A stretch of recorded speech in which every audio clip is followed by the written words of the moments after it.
पाणी, रस्ता, वीज, शाळा, रुग्णालय या सर्व मूलभूत गोष्टी आहेत. या मूलभूत गोष्टी तर आपल्याला मिळायलाच पाहिजे, त्याच्यामध्ये दुमत नाही. त्या आता जलद गतीवर मिळायला पाहिजे. चांगले वाचनालय जे आहेत आपल्याकडे बनले पाहिजे.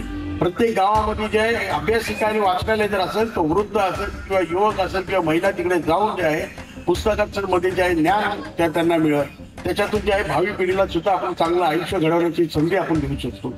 परंतु त्याचबरोबर ह्या योजना सुद्धा आणायला पाहिजे. या योजना आणल्या तरच खऱ्या अर्थाने जे आहे ह्या मतदारसंघाचा कायापालट होऊ शकतो. आज जेव्हा मोठमोठे आपण प्रकल्प आणतो तेव्हाच खऱ्या अर्थाने जे आहे वेगवेगळे उद्योग इथे येऊ शकतो. आज आपल्याला चांगलं रस्त्याचं जाळं निर्माण करायचं आहे, चांगले विजेचा पुरवठा पाहिजे, तरच बाहेर जे उद्योग येतील.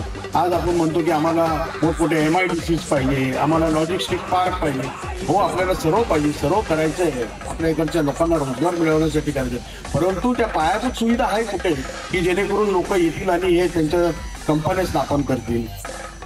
आज विजेचा दर आता दिवसभरात जे आहे 15-20 वेळा जे आहे वीज येती जाते.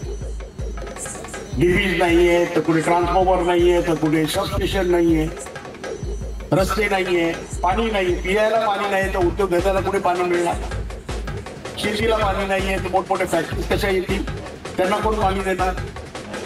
तर ह्या जोपर्यंत आपण सुविधा करत नाही तोपर्यंत मोठमोठे उद्योग येणार नाही, आणि जोपर्यंत मोठमोठे उद्योग येणार नाही तोपर्यंत आपल्या मुलांना जाहीर रोजगार मिळणार नाही.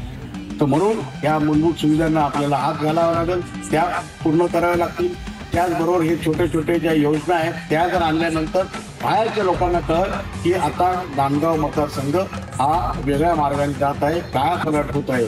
जो इकडे जो काय गुंडगर्दी दहशतीचा जो काळा डाग लागलाय तो आपल्याला खऱ्या अर्थाने पुसून काढायचा आहे. आणि ते पुसून काढण्याची संधी जी आहे आपल्याला जवळ आलेली आहे ती 20 तारखेला. आपण 20 तारखेला होत असलेल्या मतदानाच्या दिवशी निर्भयपणे निर्भीडपणे जे आहे मतदानाला बाहेर पडा. आपल्याला हे नांदगाव भयमुक्त करायचे आहे. नांदगावला लागलेला काळा डाग हा पुसून काढायचा आहे. नांदगावला जे आहे विकासाच्या दृष्टीने पुढे न्यायचं आहे. नांदगावची जी प्रगती जर करायची असेल, तिकडचे सर्व प्रश्न जर सोडवायचे असतील तर आपल्याला मतदान करावं लागेल. आणि ते मतदान जे आहे ज्या पद्धतीने आजपर्यंत आम्ही जे कामं केलेली आहे, मी नाशिक मतदारसंघामध्ये केले असेल, येवल्याला केले असेल, पंकज भाऊनी या इकडे केले असतील, या सर्व जे काय कामं केलेली असतील त्याचबरोबर आम्ही सांगतो तुम्हाला की आम्ही सुद्धा हा वचननामा आणलेला आहे की आपले प्रश्न सोडवण्यासाठी आणलेले. आज अनेक जण येतील फक्त बाकीच्या गोष्टी करतील, परंतु पुढे 5 वर्षासाठी आपण या मतदारसंघात काय करणार आहात हे कुणीही सांगत नाही. आम्ही त्याची जे आहे आपल्याकडे आराखडा दिलेला आहे.